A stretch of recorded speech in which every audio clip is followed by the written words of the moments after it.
Now, let me invite Ms.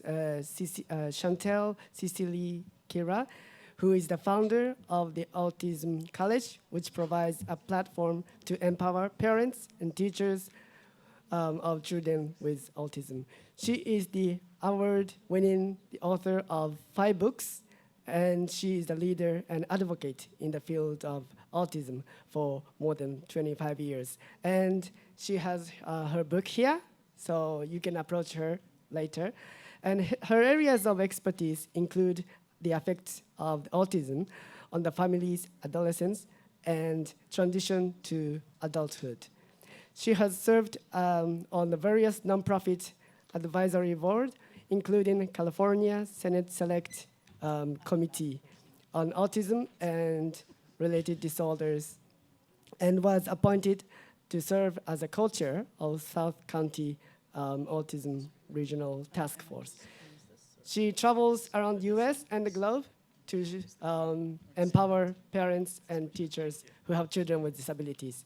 So please welcome Ms. Chantal Sicile-Kira. Thank you very much. Good afternoon, everyone. It's an honor to be here. Recently, my son Jeremy, who has autism, gave a presentation at an ability awareness assembly at a local elementary school. He was asked by one of the students, "Jeremy, to what do you attribute your success now as an adult?" And his reply was, "My success is due to the many years of learning and trying to understand what the world is made of. Gradually, over the years, I learned to make sense of all things around me." So that's a little bit about what I'm going to give you today, a very small glimpse about how we can help children with autism make sense of the world around them and how they can grow into productive adults with happy lives. So I'm just going to give you a brief overview in 20 minutes of autism and show you what autism looks like by giving you examples of 2 individuals with autism, one on the more able end of the spectrum and one very impacted. How autism impacts learning, and then talk about an effective teaching model as well as some resources. So what is autism spectrum disorder? Recently, a couple of years ago, the Diagnostic Statistical Manual, which is what people use to diagnose autism, was revised. And so now they use the DSM V, and autism is now described as and now I've abbreviated, persistent challenges in social communication and social interaction across multiple contexts, restrictive, repetitive patterns of behavior, interest, or activities, and may include hyper or hypoactivity to sensory input or unusual interest in sensory aspects of the environment. So this time, it's actually the first time that they mention sensory challenges as an aspect of importance to autism. And it's interesting because for many years that I've studied autism and met many adults with autism, every single one of them talks about how sensory challenges is a big part of their challenge in life. And so now it is recognized, which means it's easier to get attention to it. So what does autism look like? We call autism a spectrum, much like a rainbow is a spectrum with a lot of different colors. So you can have 2 people with the same diagnosis who look totally different. In the autism community, we say, when you've seen one person with autism, you've seen one person with autism, because that's how different they are one from the other. So on the more able end of the spectrum, a person may be verbal, but yet not understand nuances in the language or facial expression, body language, or what we call the hidden curriculum, which is kind of the rules that we take for granted in our society. When you live somewhere, you grow up automatically learning these things. They may speak about and be interested only in one topic, and they have some sensory challenges. Someone on the other end of the spectrum, what we call classic autism, may be nonverbal, have little speech. They may be hypo or hypertonic with their muscle tone, engage in a lot of self-stimulatory behavior, may not use toys or objects appropriately, and have many sensory and motor challenges. So I'm going to give you examples now using 2 individuals. I'm not sure here how many have heard of Temple Grandin, but she is arguably one of the world's most famous persons with autism. So what was Temple like when she was a child? And she is now in her late 60s. She was nonverbal. She did not speak until the age of 4. And as she likes to say, she communicated through temper tantrums. And actually, that's one thing that we need to really recognize, because there are a lot of behaviors with people on the spectrum, and a lot of those behaviors are from not being able to communicate or having sensory challenges and not being able to understand what they're feeling. She had no social skills. She did not imitate, so she didn't learn any naturally. She had to be taught how to interact with people once she had language. She had to be taught the social and cultural rules of behavior. So for example, her mother had her integrated in school, and she would get kicked out of school for doing things that she did not realize were wrong. For example, she would get bullied by classmates because they called her tape recorder because she always repeated the last thing that somebody said. And of course, nobody would tease her in front of the teachers. They would tease her and the teachers were not looking. But then she threw a book at someone who had teased her earlier in the day, but she did it in front of a teacher because she didn't realize I shouldn't do that in front of the teacher. So she got kicked out of school. And this is typical of those with, on the more able end of the spectrum, they get in trouble because people think that they're getting back at other people or hurting other people, but they don't realize that they're reacting to situations of being bullied or trauma by other people. In high school, she discovered an interest in science because she had a teacher who became her mentor, also horses and other animals. And after that is all that she wanted to talk about or do was anything having to do with science or with horses.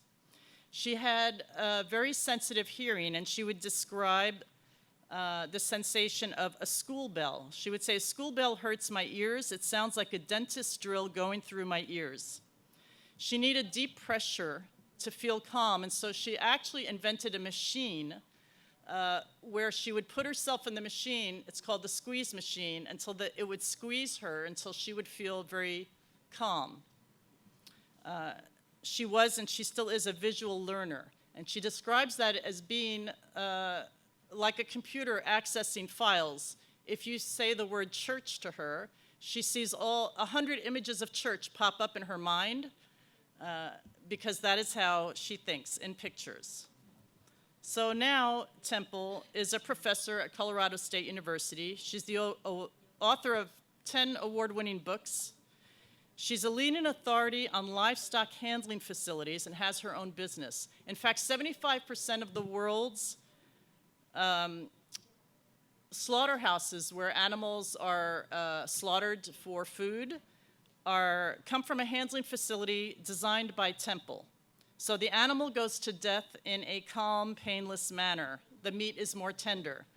And I know it sounds kind of strange, but that's Temple does not want to see the animals hurt. And Temple understands how animals are sensitive.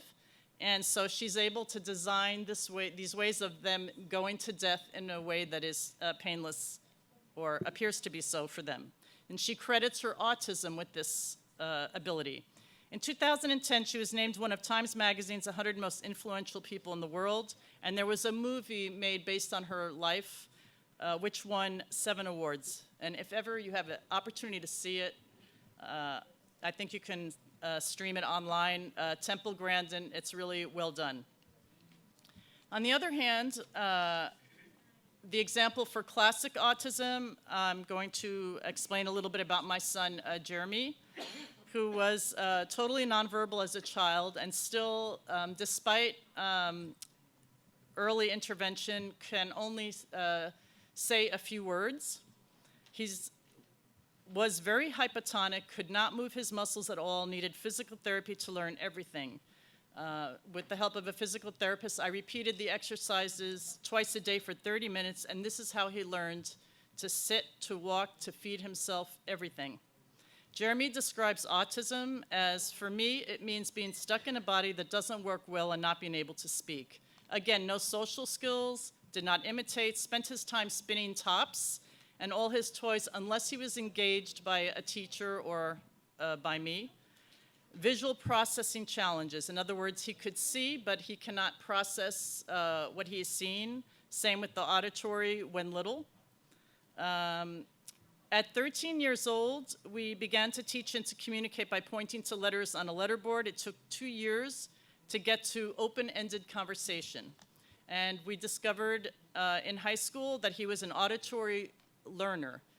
And this they discovered because when they did assessments, once he could type, they discovered that he had learned everything from all the mainstream classes that he had sat in. So he passed all his tests, and the things that he did not know were from the classes he had never sat in.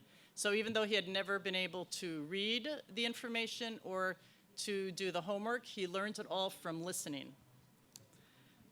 Today, despite being nonverbal, he graduated from high school in 2010 with a full academic diploma while also spending time on life skills.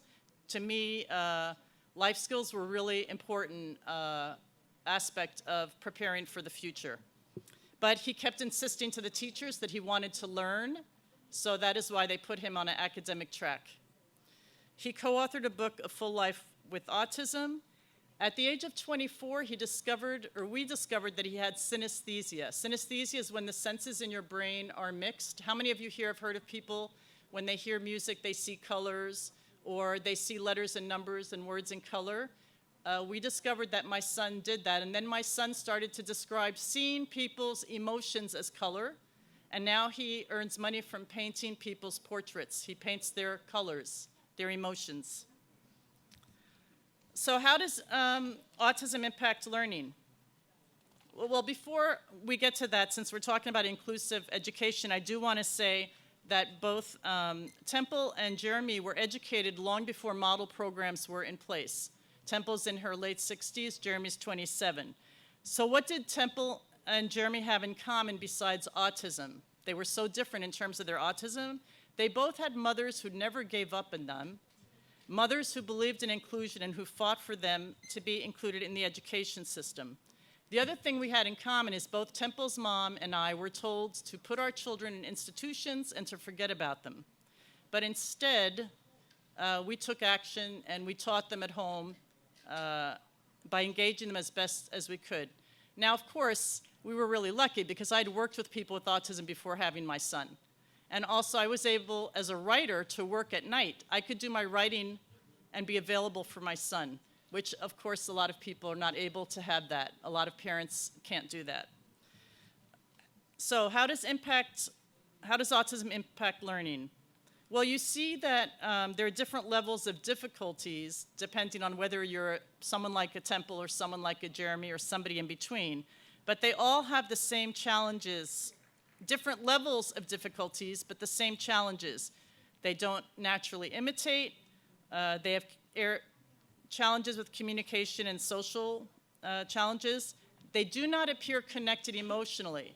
But just because they don't appear connected emotionally does not mean that they are not emotional. That is one thing that we've learned a lot from people with autism.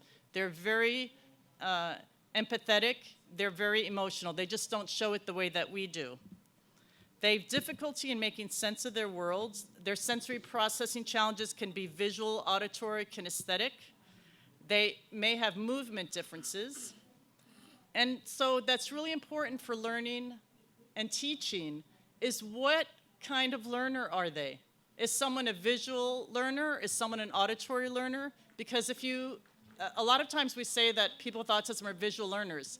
That's not true for everyone. And so if you try and just use visual types of learning to teach someone with autism, you're not going to reach the ones that are auditory learners. What you hope is over time they can assimilate all their senses, but at the beginning they may not be able to. So what's really needed is a multidisciplinary approach. A really good multidisciplinary approach which has research behind it. In fact, it has the strongest research of any intervention to support its effectiveness in improving the core challenges of autism, including relating, interacting, and communicating while decreasing caregiver stress and improving parent-child relationships. That's the DIR, Developmental Individual Differences Relationship Model. We call it the floor time model because when they're little, you spend a lot of time on the floor connecting with the child. Now, many of you have heard of applied behavior analysis, which is very effective. And we spoke earlier, colleagues spoke about task analysis and breaking everything down into smaller steps. That's very necessary. But when you have a child who has communication and relational issues and emotionally not connecting the same way that we do, we have to figure out ways of doing that, and that isn't something that's done easily with applied behavior analysis. A strong parent component is important for various reasons. One, autism is 24/7. In many cultures, there's just that whole challenge of when you have a child who's considered autistic or special needs, a child who's not relating to you, it's very hard for parents. And also, as in the case of Temple's parents or me or other parents who've had no help, if you can support the parents, it's going to be better for the child. So a model school that uses the DIR floor time model is Celebrate the Children. And Celebrate the Children is a school in New Jersey that serves the students from age 3 to 21. Now, this is not an inclusive model, but usually in the United States, if a child is going to a school like a model school like Celebrate the Children, it's because the school district and the parents have decided that they're unable to provide the correct teaching in the school environment, and they pick a school that's very specialized, but just for a few years. They still have a lot of interaction with the community, but they're focusing on a couple of aspects for then integrating them back into the school and providing the supports they need. In America, we also have the least restrictive environment. But the challenge is if you don't have the supports for the teacher in the classroom that is needed for somebody with autism or any other special need, then it's really hard to provide a correct education. So it's trying to make that balance. And what's really good about the DIR model, it works on all of the life skills that are necessary, such as self-regulation, engagement. I mean, you have the list up here that I don't have to read. But it's really about relating and teaching the child to regulate and relate to others, as well as learning the tasks that they need to for real life as an adult. Of course, obviously, people live in different countries. There's different constraints in terms of culture, but also in terms of money. So what I did here is just provide ideas of online resources and webinars where you can get training if it's something that people are interested in. So the DIR floor time model, you can have webinars and curriculum online through profectum.org. And Profectum was started by the individuals who started floor time. And so they do annual conferences, one on the East Coast and one on the West Coast of the United States, but they also do online training, which is very effective. There's also information online on the Interdisciplinary Council on Development and Learning. If someone's interested in figuring out if their student or child has vision processing challenges, or how do you know about that, you can look on visionhelp.com. Again, there's training on vision development on vitallinks.com. And auditory processing disorder, there's information available on the National Institute of Health. Because really, if a child is not processing visually or auditorily, it's really hard to tell. And it's not as if they're blind, so it's not like they're going to show that they're blind or that they're deaf. They may be looking at you appropriately, they may be looking like they're listening, but if you did the test for 20/20 vision, they will show that they have 20/20 vision. If you do the test for hearing, they're going to show that the ears are working, but it's the processing inside the brain that needs to be helped. So what if you don't have resources for a model school? Well, Jeremy and Temple and many others were not kids that had model programs. I had worked with individuals with autism, and then I moved to France because my family was French and had immigrated to America, and I wanted an experience in France for a year, I thought. I ended up staying 13 years, and I had my children there. So I had my son in France, which at the time, autism was considered a mental illness. He had no right to an education. So I did everything that I could think of to help my child, and then we moved to England because of my husband's work, and then we moved back to the United States, which is why I started writing the books that I did, because I thought it shouldn't be so hard for people to have information. But the main thing, if you have no access to resources, even if you're a school, because I know it can be very expensive, some of the things that are really important, Temple Grandin says no surprises. Tell us what is going to happen next. And this is why schedules are so important, because a lot of it has to do with their sensory. If they understand that the next step is going to store to practice shopping for the cooking class, they're going to say, oh, they're going to think, I'm going into that place with a lot of lights, it's got that noise, they're going to be able to prepare themselves. They're going to be less surprised, unhappy. Presume competence. Just because someone is nonverbal doesn't mean they're not understanding. Teaching rules of behavior. Teaching a way to communicate that will help with behaviors. Keep them engaged. Read to them. I listened earlier to another speaker about reading and what they've done at schools about teaching that. Literacy. Just connecting by showing pictures and words is going to help. Many adults with autism, when they ask, how did you learn to read? They say, Sesame Street, and they say, my parents read to me. Focus on strengths and interests as they get older. And parents need support and understanding to help with their child. So in conclusion, my son also has said to people during his assemblies, I may be different from you because of my challenges and my gifts, but mostly I am just like you, a person who wants to enjoy life with family and friends. So I hope that with this short presentation, I've given you a little glimpse of what autism looks like and how we can possibly help children. Thank you.